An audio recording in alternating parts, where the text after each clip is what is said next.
action on MSG Network. Look to us for greatness. Scarsdale's defense has been unyielding all season. The Raiders haven't allowed a point in 17 consecutive quarters. On Saturday, their defense forced 8 White Plains turnovers on the way to their 7th win over the bigger club. White Plains coach George Perry brought his Tigers into Scarsdale to face Dick Paladino and the number 2 Raiders. In the first half, it was a battle of turnovers. Here, White Plains quarterback Dane Anderson. He's picked off by Andrew Brennan of Scarsdale. Scarsdale, though, would turn it right back over. Their quarterback, number 17, Kevin Walsh, throws an interception. Tomas Cobb, number 20 of White Plains, picks off this pass. In all, 5 turnovers in quarter number 1, 8 turnovers in the first half.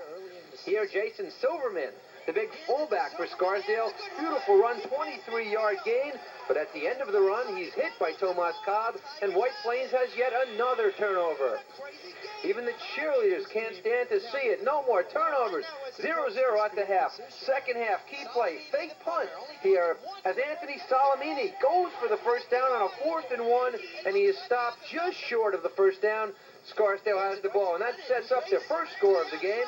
Andrew Brennan goes untouched into the end zone, a 25-yard touchdown run, and it's 6-0, the Raiders out on top. That's the way it will remain into the first play of quarter number 4.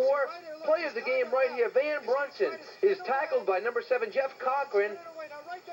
The ball goes loose, and Brennan picks it up, dives into the end zone for a touchdown, his second defensively of the season. 12-0 Raiders.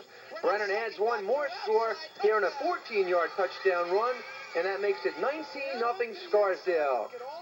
And the Raiders put an exclamation point on this ball game. As watch this punt as Tomas Cobb picks it up, and he is just leveled by Peter Sheehan. Raiders win it 19-0. And now we're joined live in the studio by Scarsdale's head coach Dick Paladino and Andrew Brennan. And thanks, guys, for coming by. Thanks for having us, Eric. And Coach, real quickly, I just saw your face as we showed that hit there. You guys seem to be one of the more hitting clubs that we've covered on the season. Our kids play pretty hard. Yeah, it's nice to see that kind of stuff. It's all clean and it's good and hard. Now, defensively, White Plains had a huge team, probably the biggest team in the entire section. You seem to didn't really seem to affect you guys too much. How come? Well, I think our kids relied on the techniques that they're taught, and I think we may have played a little bit harder than they did.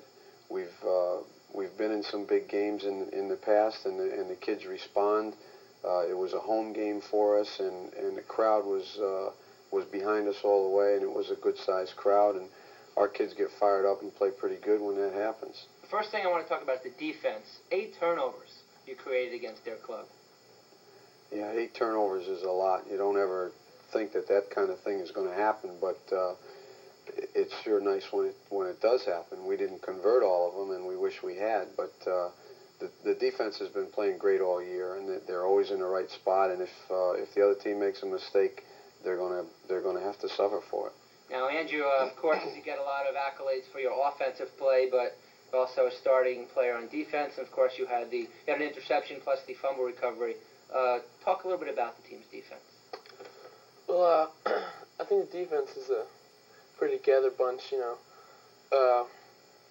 It's pretty diversified. There's some juniors, some seniors. We all stick together, so, we hit hard. That gets the rest of us up, Pete Sheehan and Alexi Mercenti are both juniors who really are out there 100% all the time and hit real hard. And that's you guys already lost your starting defensive tackles, which a lot of people don't realize, and still just playing so cohesive. Right. Tom Lynch and Brad Sussman are both lost with injuries early in the season. Tom had a bad knee last year, and he's a real fighter. Tom has been exercising all throughout the summer, every day. It's just bad luck that has to happen like that. And, Now, Coach, the defensive backs also played a good game. In fact, Fratkin had 3 interceptions himself. We're going to take a look in a minute or so of one of Fratkin's interceptions here. Now, your defensive backs, as we look at it, your defensive backs, what kind of players are they? Well, they're good athletes, and they have good speed. You see Pee-wee right there. We affectionately refer to him as Pee-wee because he's kind of small, but he's a heck of a player. He's gonna stick you hard, and he's in the right spot, and he's a good, quick player. He knows what he's doing.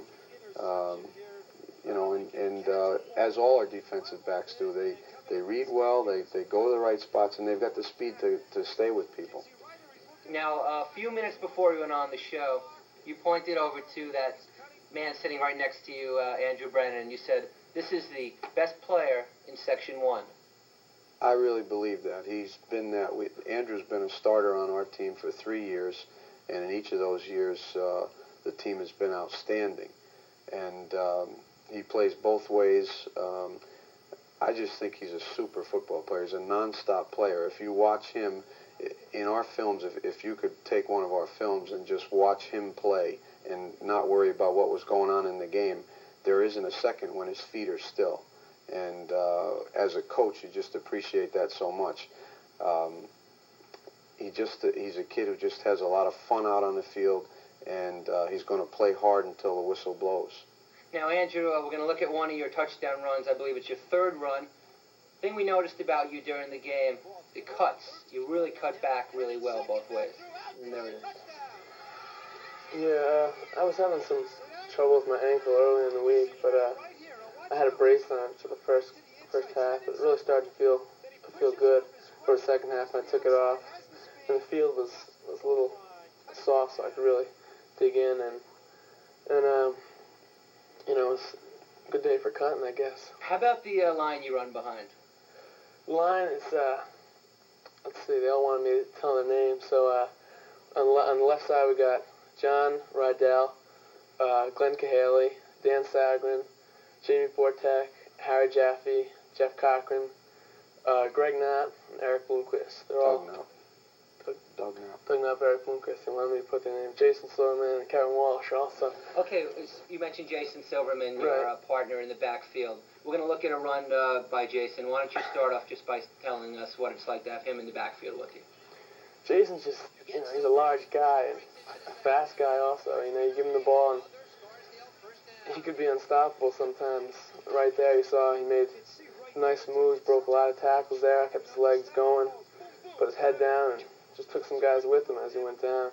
And Coach, we're talking about Silverman, seems right there at the end of every carry. He's got, not only did he run for 156 yards, he had a lot of the big runs in the ballgame. I think Jay was really kind of the inspiration that fired us up in the second half when he started to get moving and started to run, you know, with those big people that White Plains had. Our kids finally saw that, hey, listen, we can do this. We got our own big guys here, you know. So he really inspired us. He had a great day. It was his best game of the year so far, and we hope he's going to have a couple more coming up like that. So he's a tough runner, and as Andrew said, he's really quick too. Now, you have New Rochelle next week. If you win for the second year in a row, you go through the best league in Section 1 undefeated. Any thoughts on the Huguenots? We think that New Rochelle is just an outstanding team. I hate to sound like, I don't know, some coaches say that kind of stuff all the time, I guess. I told our kids, and in fact, we broke from our usual strategy this week, or our usual plan for the week, and showed the kids a tape of New Rochelle on Monday, just so that they didn't get the wrong impression based on the score of what happened in New Rochelle last week. We just think New Rochelle is an outstanding team. They've got the hardest running backs that we've seen so far, and we've played some good ones in kids from White Plains and Roosevelt and Spring Valley and so forth. We think that New Rochelle's kids are the best we're going to see. Their offensive line comes at you, and they're good technique people, and they've got everything to play for. Okay, Andrew, I know Coach and the players aren't looking ahead right now, but Carmel's the only other team in Conference 1 undefeated. Do the players want to play them in a ball game? Well, I think as Coach said, we're all looking a week at a time, but I think everyone in Scarsdale, pretty much, everyone who follows football want to take on the number one team, you know. If Carmel's the number one team, we want to take on them, you know. If North Rockland's the number one team, we want to take on them, whichever. You know, we want to go ahead instead of going back like we did last year. Now, the last 4 years, you guys have lost in the bowls, and you've been so incredible during the regular season.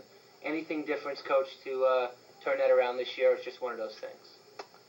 I hope something's going to turn around. I don't know what it is, but I think we're going to have a little bit more to play for this time around if we can be fortunate enough this week, even if we're not. But I think we'll have a little bit more to play for. The kids in Scarsdale, each year that comes along, the kids want to do better than the team before them.